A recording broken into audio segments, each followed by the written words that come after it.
Hello.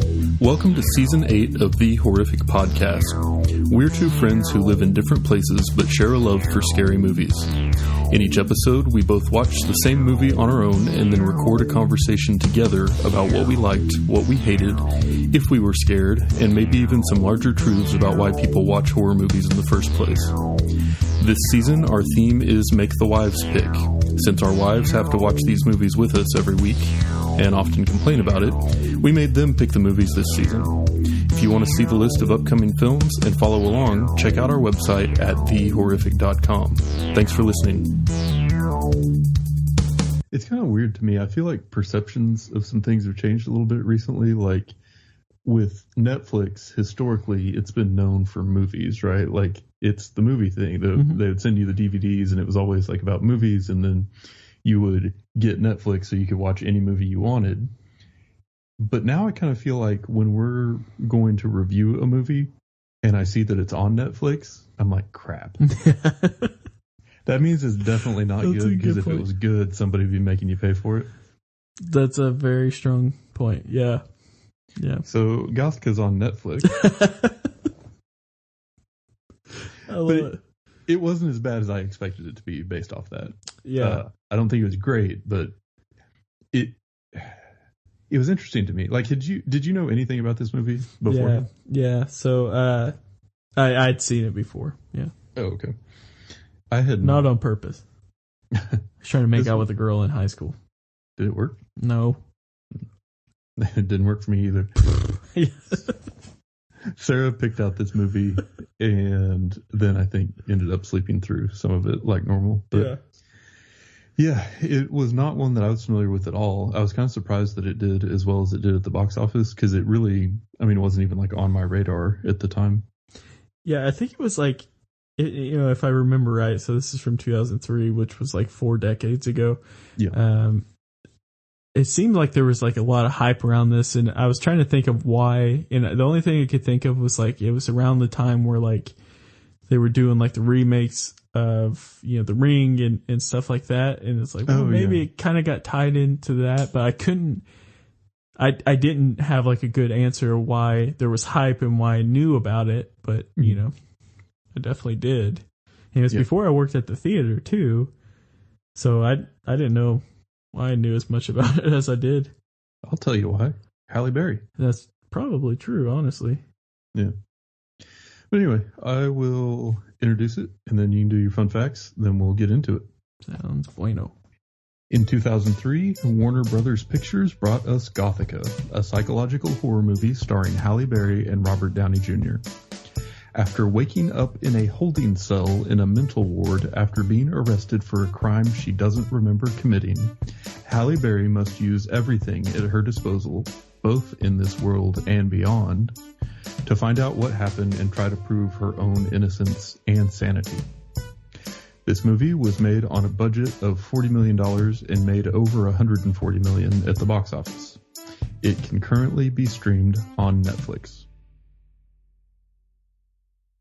Now, that was a little shorter than my normal intro, and I think that should be reflective of the part that I could find very, very, very little information about this movie. Yeah.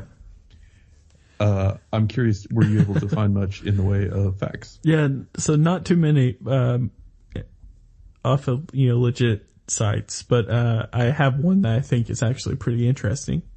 So Dark Castle Entertainment is who put this out. It's the horror film. It was critically panned. It was the first, and still is, the highest grossing film to be released from that production company, with a $141 million gross against $40 million budget. Did you know that both Halle Berry and Robert Downey Jr. were superheroes? That's a fact that I just figured I'd throw in. Indeed. But not in the same cinematic universe. Yeah. Who do you think would win? Halle Berry, or Storm, or Iron Man?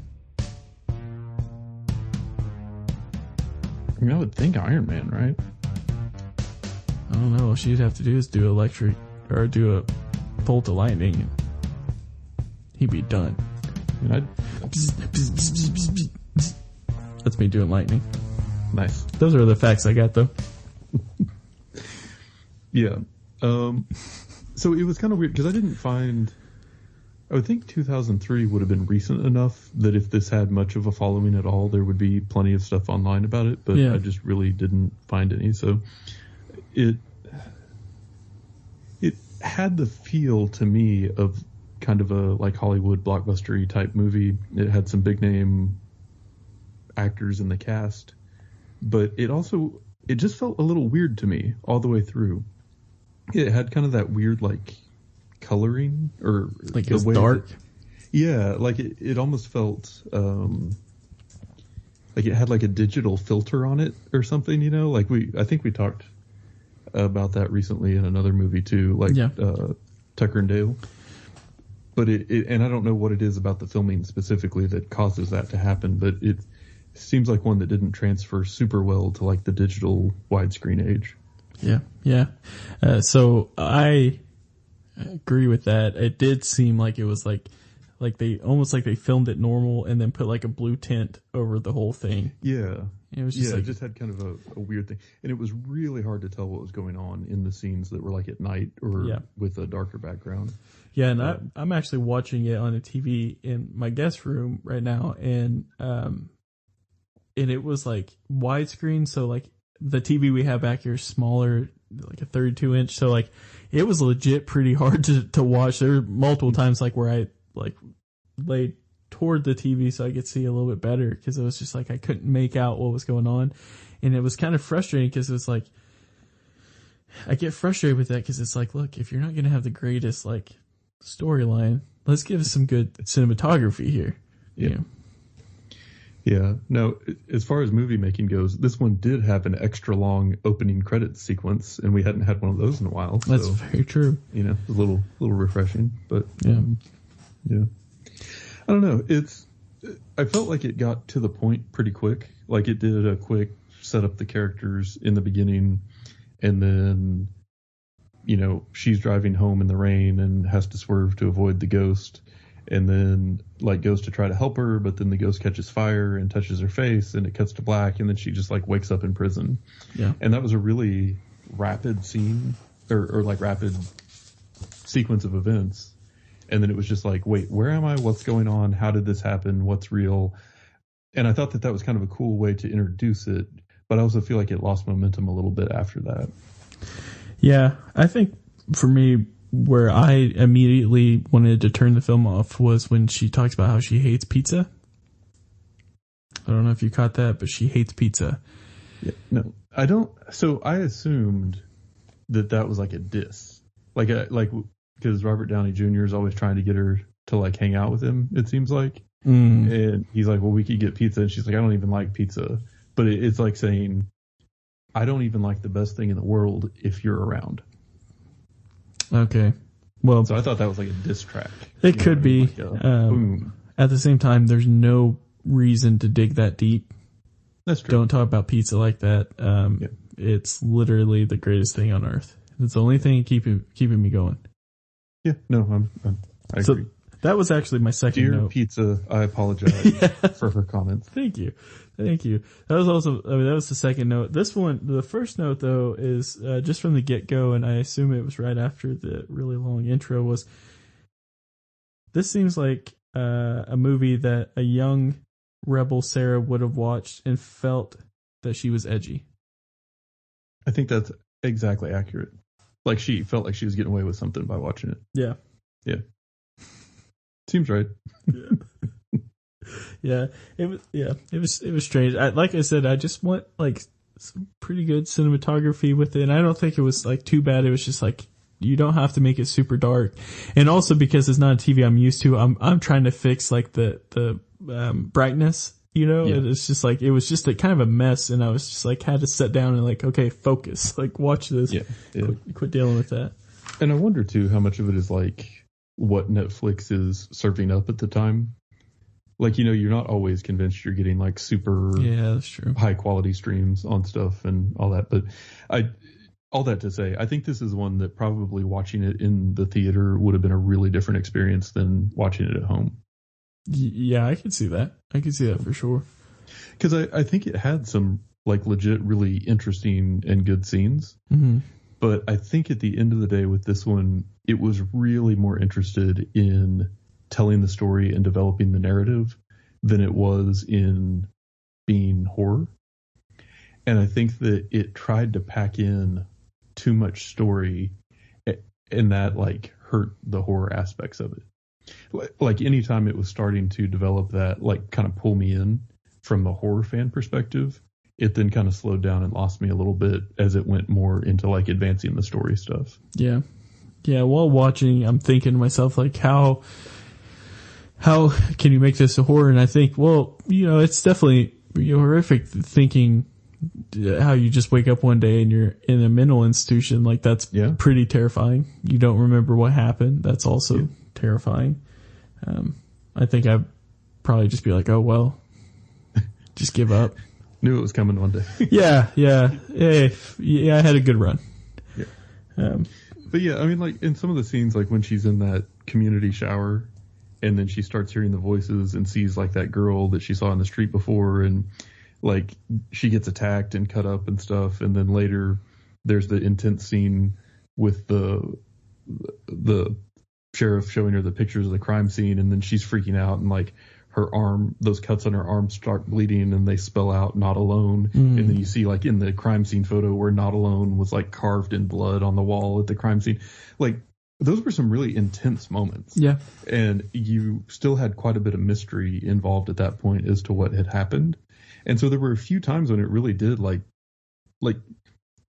the creators of this movie know how to create scary moments. They just, I guess, don't know how to like string them together in a way that keeps it feeling horror. I mean, it definitely felt like this was much more, and maybe to your earlier point, like they had seen some of those other remakes of the horror movies doing really well. And so they wanted to do something sort of in the genre to entice people to come, but, also had the big, larger story they were trying to tell.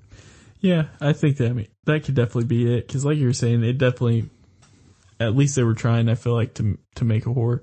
At times, it definitely was like a suspenseful movie where, like, if a ghost wasn't involved, okay, maybe not horror, maybe mystery thriller kind of thing. Yeah.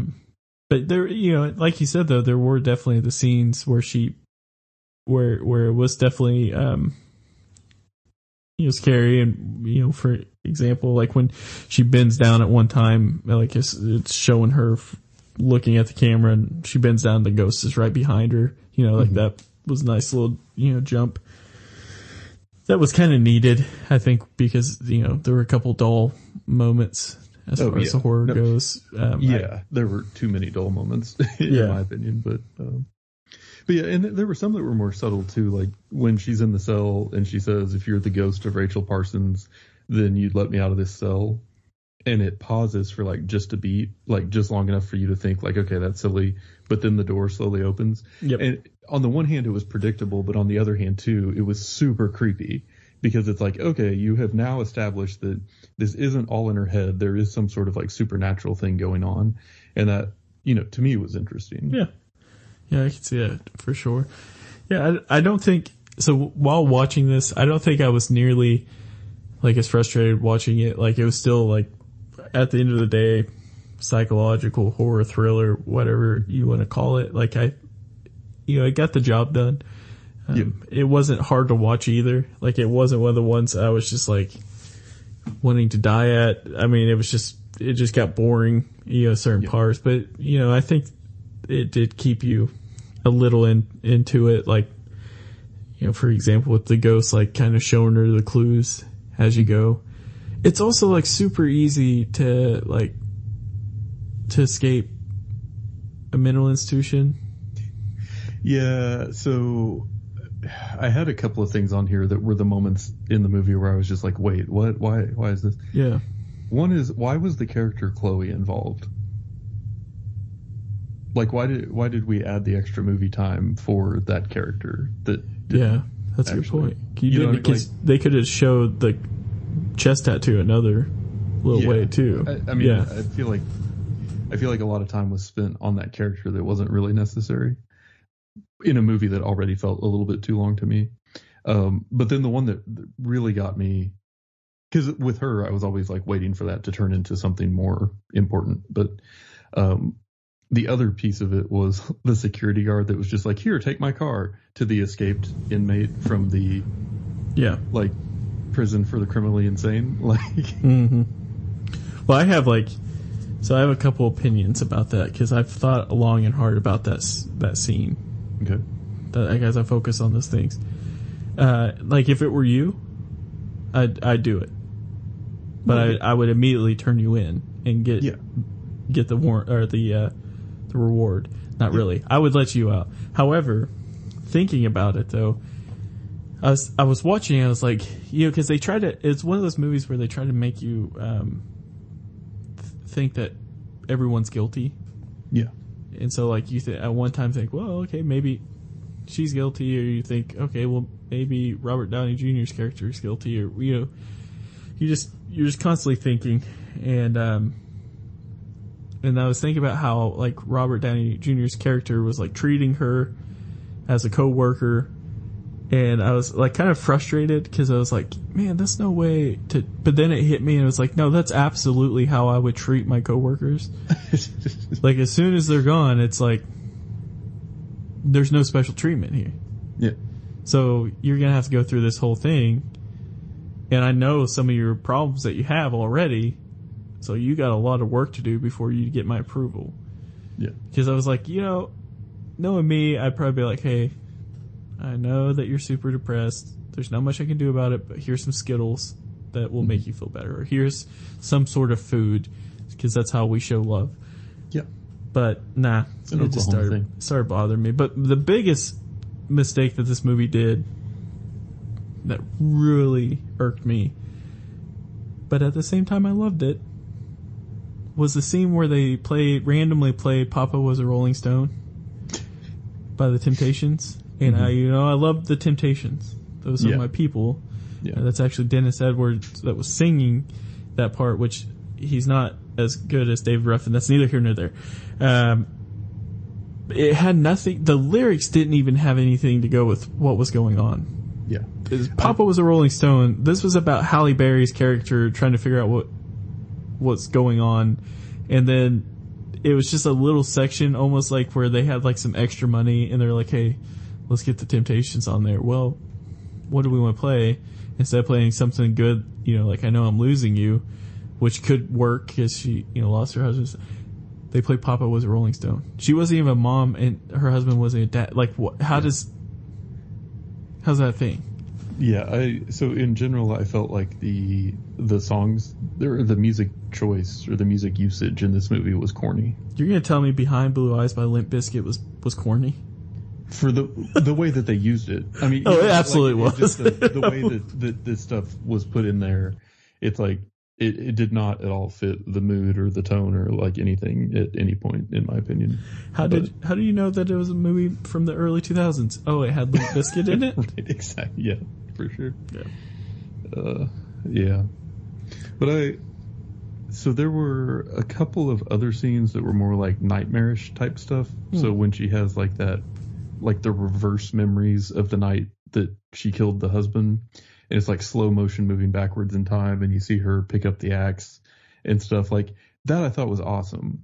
And there's also the one where she goes back to her house after she escapes, and she like sees herself like doing the killing, and goes in the bedroom and sees herself like bathing in blood, and then like screams into the mirror and temporarily turns into the blonde girl that she keeps seeing. Like, there were I have so many scenes in my notes from this movie of ones that I really liked, and that they did a really good job of like composing it, pacing it, delivering it on a horror level. And yet in my mind, I still, thinking back about this movie, didn't feel like horror, wasn't scared, wasn't really pulled into it for most of the time. Yeah. And so it's really weird to me and frustrating to me, because I feel like I can point out a lot of good horror things about the movie, but the composition of how it was all brought together, and the corny music, yet another example, it just didn't deliver. And it's frustrating because I want good horror movies in the world. But we just can't get them, man. Well, at least the ghost tricked the sheriff into shooting explosive gas. Yeah, so I think the idea, so my take on this movie is that the concept of like what happened is like super far-fetched. Could be something that I think could maybe work for books. It might make a little bit more sense where you can add a little bit more attention to detail. But I mean, just the overall idea of like, oh, it ended up being the sheriff. It was just a little too much. Well, I liked at the end how all of a sudden it wasn't a crime for her to brutally murder her husband in cold blood. Right. Because he deserved it. Yeah. Yeah. That was like a weird twist though, because you like just wouldn't expect it. It's just thinking like, you just think like, you got a normal bud, and the next thing you know, you're like, oh, they've been killing people. Yeah. This whole time. Also, like, it was even more like horrific the fact that he was doing it in like a button-down T-shirt and like a fancy like dress-up vest, like the ones you wear with the three-piece suit. That kind of bothered me the most because like as I work in the garage during winter with my long sleeves on and I get something on like the wrist, it just drives me nuts because it's like touching my skin. I can't drive. That drove me nuts the most, I think. Yeah. It was not proper attire. Yeah. It was not proper torture murder attire. Right. It's like, hey, get it together. But what I wanted to ask about that though, like, what did you think about that twist? So I guess as the movie goes on, so just super high level, in the beginning, Halle Berry and her husband work at this like mental hospital. She's driving home one night, wrecks the car, wakes up the next day as an inmate in the hospital, finds out she's accused of murdering her husband. He was, like brutally slashed to death. And then she's having these ghostly experiences.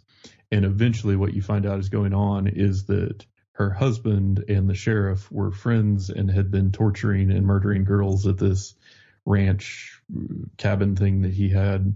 And it was the ghost of one of the girls that sort of inhabited her and then was leading her towards discovering that. But also, I guess the ghost had possessed her to kill the husband. I never could figure out like how did the ghost possess her? Like, why was the ghost on that street? Yeah, I mean, for as much time as they spent developing this story with all these twists and turns, there were just so many questions that weren't answered.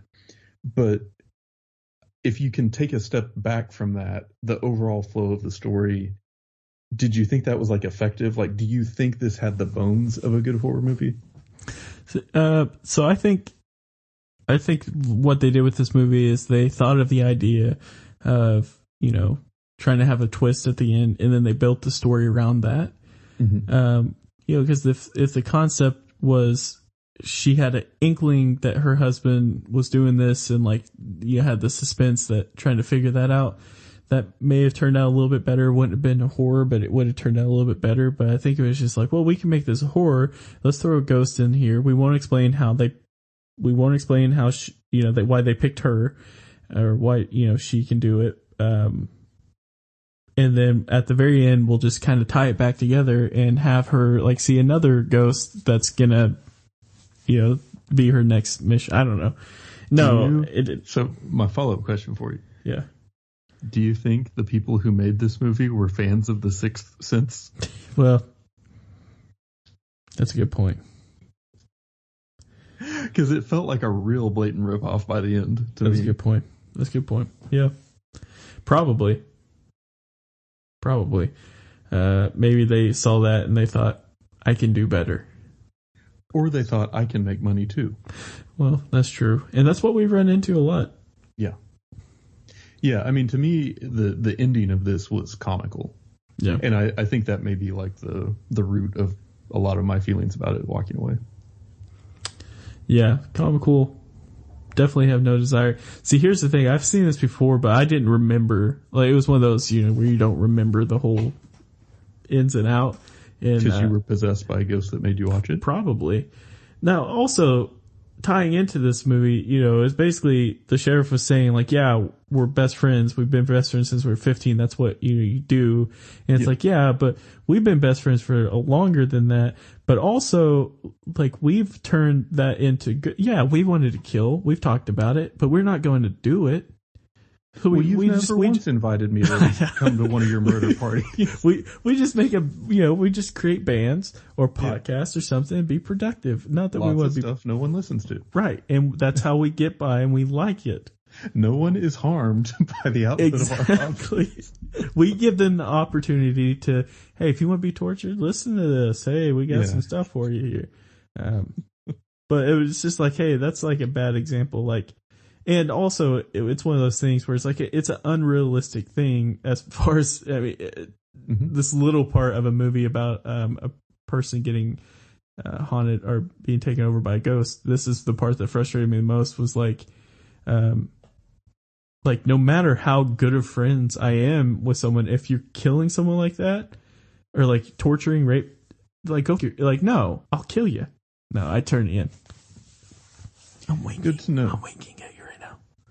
Good to know. I feel like this whole episode was just one very elaborate way for you to tell me in a really like nice way that if I want to have a murder party, you won't come. No, I would come. I would just probably tell on you. That's it. Actually, I'd probably show up like Dog the Bounty Hunter and really, really arrest people. Yeah. That's what Take us in. Yeah. Get that reward money. Yeah. Be good. Yeah. Yeah. Overall, I'll never watch this movie again unless you can do it for the podcast. You know what? The best thing I can say about this movie? What's that? Came free with my Netflix subscription. That's a good point. That's actually, maybe that's why I don't hate it as much, is because we didn't have to pay for it. Nothing gambled, nothing lost. Well, yeah, when we had to pay for them, it's like you get frustrated. I guess you pay monthly, but you get frustrated because you're just like, yeah, I just paid to, torture myself for an hour and 30 minutes or 45 minutes or whatever. It's like there's an hour and 45 minutes and $2.99 I'll never get back. Yep, yeah. I think that's all I got for Gothika. Same. Well, listen, this is our second and last episode. See you later. We just got one more. And next time it'll be Silent Hill. Yep, looking forward to it, if you can't tell from my excitement. And that's it for today's episode. If you've listened this far, then thank you, and we hope you've enjoyed it. We're always looking for new ideas, so if you have any questions, comments, or movie suggestions, please send us an email at thehorrificpod@gmail.com. Or feel free to comment on or message our Facebook page.